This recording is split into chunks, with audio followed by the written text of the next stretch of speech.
اور صبح تک کوئی شیطان تمہارے قریب نہ آ سکے گا۔ اب صحابہ کرام رضی اللہ عنہم خیر و بلائی کے سیکھنے کے لیے حد درجہ شائق تھے۔ یہ سن کر نبی کریم صلی اللہ علیہ وسلم نے فرمایا، اس نے تم سے بات تو سچی کی ہے، حالانکہ وہ خود جھوٹا ہے۔ اے ابو ہریرہ، کیا تمہیں معلوم ہے کہ تم 3 راتیں کس سے باتیں کرتے رہے ہو؟ میں نے عرض کی، نہیں اے اللہ کے رسول۔ تو رسول اللہ صلی اللہ علیہ وسلم نے مجھے بتایا وہ شیطان تھا۔ اس حدیث سے آیت الکرسی کی فضیلت کے ساتھ ساتھ رسول اللہ صلی اللہ علیہ وسلم سے اس آیت کا نام آیت الکرسی ہونے کی تصدیق بھی معلوم ہوئی۔ سیدنا ابو امامہ رضی اللہ عنہ بیان کرتے ہیں کہ میں نے رسول اللہ صلی اللہ علیہ وسلم کو فرماتے ہوئے سنا، جو شخص ہر فرض نماز کے بعد آیت الکرسی پڑھے، اسے جنت میں داخلے سے سوائے موت کے کوئی چیز نہیں روکتی۔ مطلب یہ ہے کہ آیت الکرسی پڑھنے والا موت کے بعد سیدھا جنت میں جائے گا۔ اللہ لا الہ الا ہوا، اللہ تعالیٰ نے الوحیت کو صرف اپنے ساتھ مخصوص کر لیا ہے۔ ارشاد باری تعالیٰ ہے، وَإِلَٰهُكُمْ إِلَٰهٌ وَاحِدٌ لا الہ الا هو الرحمن الرحیم، البقرہ میں، اور تمہارا معبود ایک ہی معبود ہے، اس کے سوا کوئی معبود نہیں، بے حد رحم کرنے والا، نہایت مہربان ہے۔ اور فرمایا، انکم لتشہدون ان مع اللہ الہۃ اخری قل لا اشہد قل انما ھو الہ واحد واننی بریء مما تشرکون، سورۃ الانعام میں، کیا بے شک تم واقعی گواہی دیتے ہو کہ بے شک اللہ تعالیٰ کے ساتھ کچھ اور معبود بھی ہیں؟ کہہ دے یہ گواہی نہیں دیتا، کہہ دے میں یہ گواہی نہیں دیتا، کہہ دے وہ تو صرف ایک ہی معبود ہے، اور بے شک میں اس سے بری ہوں جو تم شریک ٹھہراتے ہو۔ الحی، وہ الحی ہے، یعنی وہ ہمیشہ سے ہے اور ہمیشہ رہے گا، نہ اس کی کوئی ابتدا ہے اور نہ کوئی انتہا۔ اس کے سوا کسی ہستی میں یہ خوبی نہیں۔ چنانچہ ارشاد باری تعالیٰ ہے، هو الحی لا الہ الا ہوا، سورۃ المومن میں، وہی زندہ ہے، اس کے سوا کوئی معبود نہیں۔ سیدنا عمران بن حسین رضی اللہ عنہ بیان کرتے ہیں کہ رسول کریم صلی اللہ علیہ وسلم نے فرمایا، اللہ سبحانہ و تعالی ہمیشہ سے ہے اور اس سے پہلے کوئی چیز نہیں تھی۔ اس کے سوا جس کی عبادت بھی کی جاتی ہے وہ نہ ہمیشہ سے ہے نہ ہمیشہ رہے گا، یعنی اللہ رب العزت کے سوا ہر چیز کو فنا ہونا ہے۔ سیدنا عبداللہ بن عباس رضی اللہ عنہ بیان کرتے ہیں کہ رسول کریم صلی اللہ علیہ وسلم نے فرمایا، اعوذ بعزتی کا الذی لا الہ الا انت الذی لا یموت والجن والانس یموتون، اے اللہ میں تیری عزت کی پناہ طلب کرتا ہوں کہ تیرے علاوہ کوئی الہ نہیں، تو وہ ہے کہ جس کو موت نہیں اور جن و انس فنا ہو جائیں گے۔ سیدنا عبداللہ بن عباس رضی اللہ عنہ بیان کرتے ہیں کہ رسول کریم صلی اللہ علیہ وسلم یہ دعا بھی مانگا کرتے تھے، اللہم لکا اسلمت وبک آمنت وعلیک توکلت وإلیک انبت وبک خاصمت،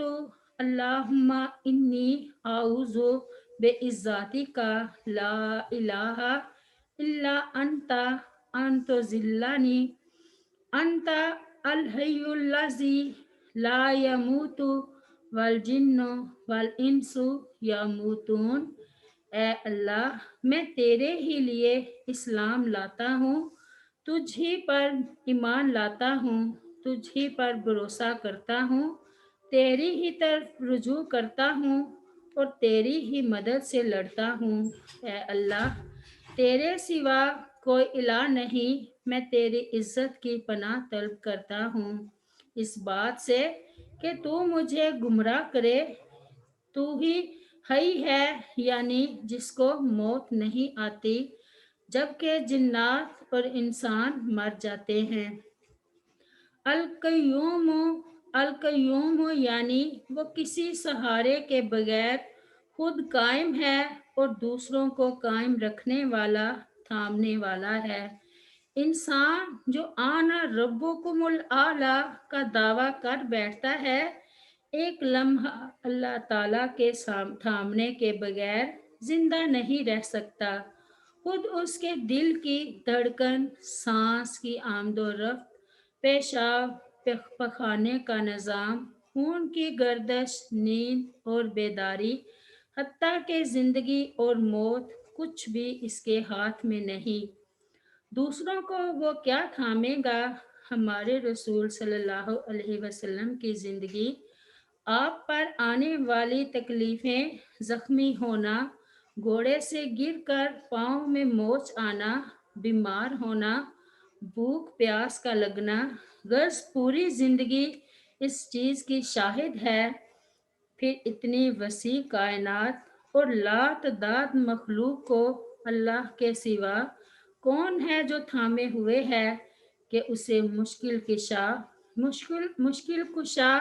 داتا اور دستگیر یا جھولی بننے والا سمجھا جائے۔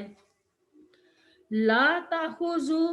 سناتم ولا نوم، یعنی اللہ تعالیٰ کو ذرا برابر اونگ یا نیند اپنی گرفت میں نہیں لے سکتی۔ یہ اللہ تعالیٰ کی ایوب سے تقدیس ہے۔ اگر اللہ تعالیٰ کو اونگ یا نیند آ جائے تو نظام کائنات کیسے چل سکتا ہے؟ اونگ یا نیند ایک قسم کی غفلت ہے، اللہ تعالیٰ اس غفلت سے پاک ہے۔ وہ ہر وقت نگران ہے، کسی وقت غافل نہیں ہوتا۔ سیدنا ابو موسیٰ اشعری رضی اللہ عنہ سے روایت ہے کہ رسول کریم صلی اللہ علیہ وسلم نے ہم میں کھڑے ہو کر 5 باتیں بیان فرمائیں۔ اللہ تعالیٰ نہیں سوتا اور نہ اس کے شایان شان ہے کہ وہ سوئے۔ وہ میزان کو جھکاتا اور اٹھاتا رہتا ہے۔ رات کا عمل دن کے عمل سے پہلے اور دن کا عمل رات کے عمل سے پہلے اس کے پاس پہنچا دیا جاتا ہے۔ اس کا حجاب نور ہے۔ ابو بکر رضی اللہ عنہ کی روایت کے مطابق نار ہے۔ اگر وہ اپنے حجاب کو دور ہٹا دے تو اس کے چہرے کے انوار و تجلیات سے مخلوق میں سے ہر وہ چیز جل کر راکھ ہو جائے جس پر اس کی نظر پڑے۔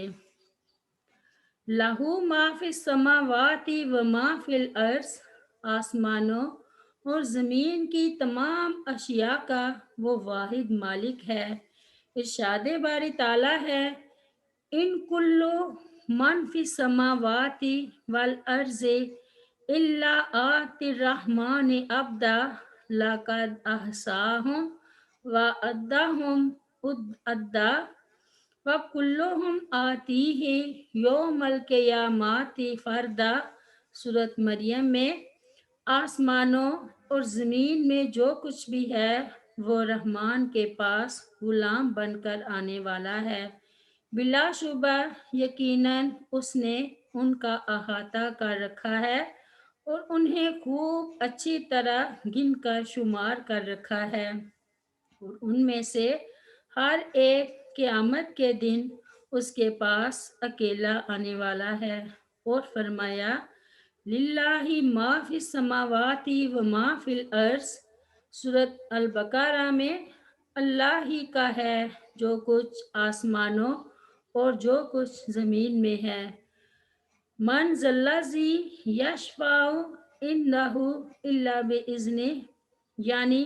بغیر اجازت کے کوئی سفارش نہیں کر سکتا۔ ارشاد باری تعالیٰ ہے وَكَم مِّن وَكَم مِّن مَلَكٍ فِي السَّمَاوَاتِ لَا تُغْنِي شَفَاعَتُهُمْ شَيْئًا إِلَّا مِن بَعْدِ أَن يَأْذَنَ اللَّهُ لِمَن يَشَاءُ وَيَرْضَىٰ، سورۃ النجم میں، اور آسمانوں میں کتنے ہی فرشتے ہیں کہ ان کی سفارش کچھ کام نہیں آتی مگر اس کے بعد کہ اللہ اجازت دے جس کے لیے چاہے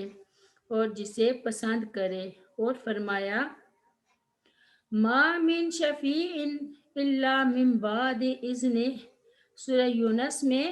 کوئی سفارش کرنے والا نہیں مگر اس کی اجازت کے بعد۔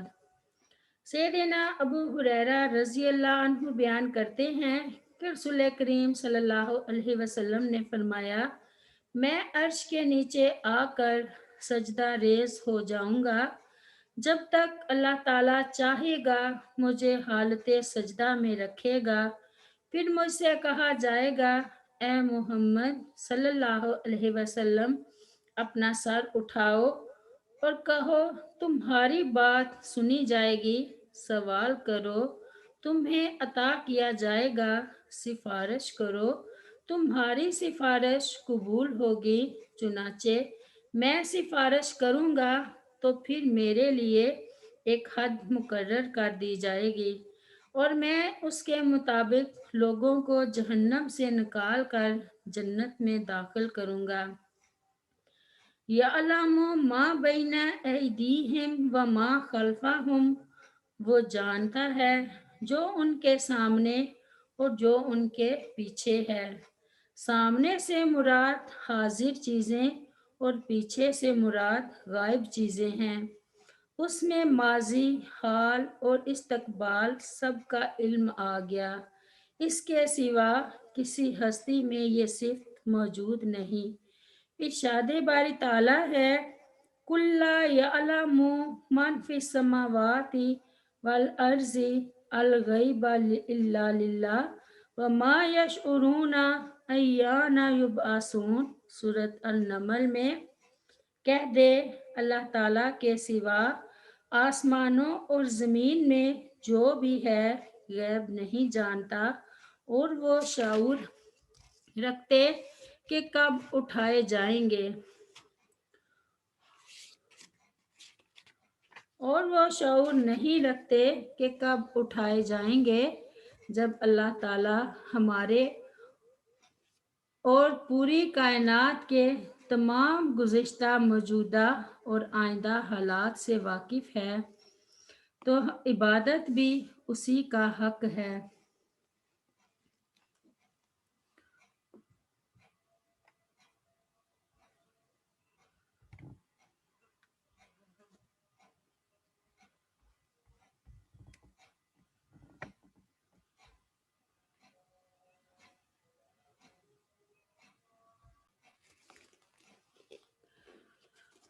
وَلَا يُحِيطُونَ بِشَيْءٍ مِّنْ عِلْمِهِ إِلَّا بِمَا شَاءَ،